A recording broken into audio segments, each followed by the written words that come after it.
Seguimos aquí en De Traje y Overol y les voy a presentar al panel que me acompaña esta tarde. Tengo a mi lado a Víctor Pardo. Él es del Departamento de Organización de la Confederación de Trabajadores de Colombia, CTC, y también nos acompaña Juan Pablo Fernández, que es analista económico. Y voy a conversar con Juan Pablo Fernández. ¿Cómo estás, Juan Pablo? Bienvenido. ¿Qué es lo que está pasando al respecto, Juan Pablo?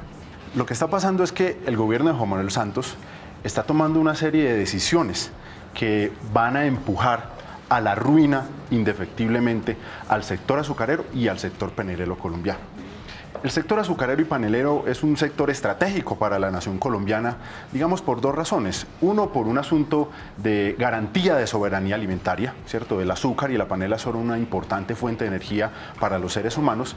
Y otro, por un asunto de acumulación de ahorro nacional y generalmente de producción y distribución de la riqueza. Allí hay un empleo muy importante, 2.1 millones de personas tienen sus medios de vida en el sector azucarero y panelero, y en el mundo en general ese es un sector ultra protegido.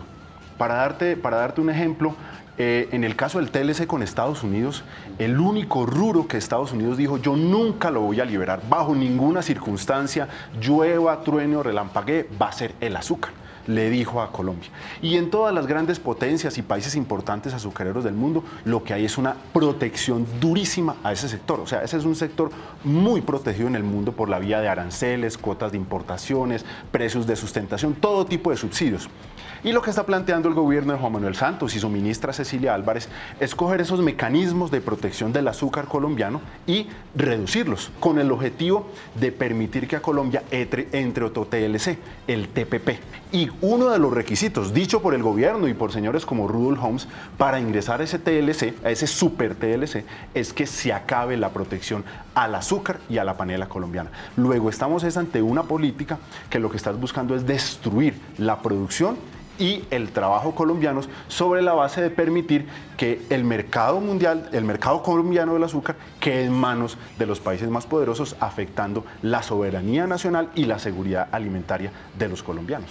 Hay un ataque durísimo al Fondo de Precios de Estabilización de Precios del Azúcar, y por parte de todos estos formadores de opinión neoliberales, ¿cierto? Analistas de la Universidad de los Andes, no estoy diciendo todos, pero unos analistas de la Universidad de los Andes, senadores que se mueven en el mundo del santismo, andan diciendo pues una serie de cosas que no son ciertas sobre el sector del azúcar, ¿sí? Por decir que eso es un régimen esclavista. No, eso no es un régimen esclavista. Las condiciones laborales allá son durísimas, yo no lo voy a negar, son durísimas. Hay formas de contratación que yo no estoy de acuerdo con ellas, pero allá no hay esclavismo. Allá lo que hay es una superexplotación en el marco de relaciones capitalistas. O decir que los cultivadores de azúcar son unos feudalistas, cuando en promedio un cultivador de azúcar tiene 62 hectáreas. Uno puede llamar a alguien que tiene 62 hectáreas feudal, o decir que allá eso está lleno es de ricos, cuando el azúcar y la panela son dos sectores que tienen la vida muy legada. Y si hay un sector pobre en Colombia, es el de la producción panelera campesina, la mayoría de ellos. Entonces, aquí lo que se ha venido dando es como el gobierno nacional, haciéndole eco a los intereses de las multinacionales y haciéndole eco a los intereses de las potencias, en especial Estados Unidos, para ingresar al TPP, está desarrollando toda una política para permitir que aumenten las importaciones de azúcar a Colombia y se arruine ese sector, y por la vía de eso se queden sin empleo más o menos, o sin medios de vida, 2.1 millones de personas en Colombia. ¿Por qué es tan importante para el país el empleo generado por el sector de la panela y del azúcar?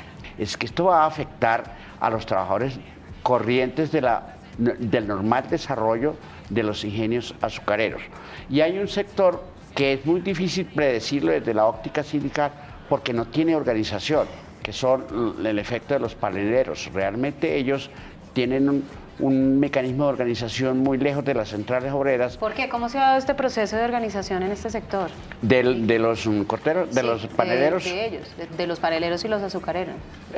No por las vías del movimiento sindical. Ellos han creado ONGs para defender, han creado otros mecanismos distintos y bueno, se les respalda, se ha acompañado sus marchas, se ha estado en todos los espacios, pero entender hasta dónde llega la crisis en ellos, para nosotros en este momento es un poco complejo. Desde luego que los va a afectar también. Bueno, sabemos que el trabajo en el sector panelero no es un trabajo formal, pero los salarios de estos jornaleros son definitivamente determinantes para el sostenimiento de estas regiones. ¿Cómo se verían estas zonas afectadas si se desaparece esta producción? Obviamente, como todos, a la calle. O sea, las cifras de desempleo van a seguir creciendo, pero hay sectores que son familias muy grandes que dependen de un salario exclusivo que es el que se genera a través o del corte de caña o de estar en la hachura de la panela, en el proceso aquel, ¿sí? Que es muy, muy complejo, muy distinto, es más diferente la circunstancia. Bueno, entonces para finalizar, Víctor y Juan Pablo, les voy a hacer esta pregunta a ambos. ¿Qué tenemos que hacer para proteger nuestra azúcar y nuestra panela? Este tema tiene que alertar a una gran parte de la sociedad colombiana en la defensa del empleo colombiano, del agro, porque esta es parte de las cuestiones de Tratado de Libre Comercio que de una u otra manera vienen afectando a los trabajadores colombianos.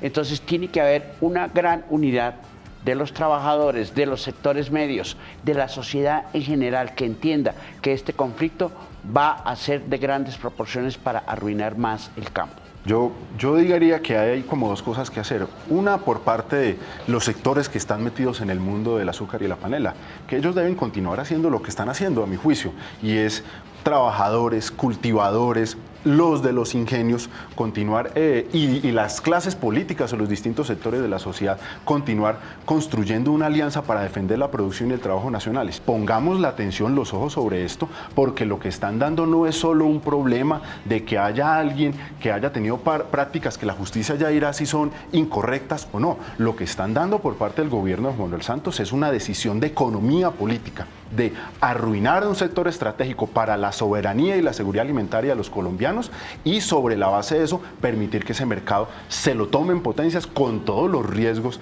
que eso significará para los asuntos de la política nacional, fundamentalmente lo relacionado con, digamos, con el derecho a la autodeterminación del país, porque cuando a un país le quitan el derecho a producir sus alimentos, le quitan también otra serie de derechos políticos que emanan de eso de producir internamente sus alimentos. Muchísimas gracias, Juan Pablo. Organización, información y movilización. Hoy estoy vestida por León Styling. Esto fue De Traje y Overol. Nos vemos en 8 días. Aunque apenas para nada y nada para qué, se tapa mi visión en este bosque.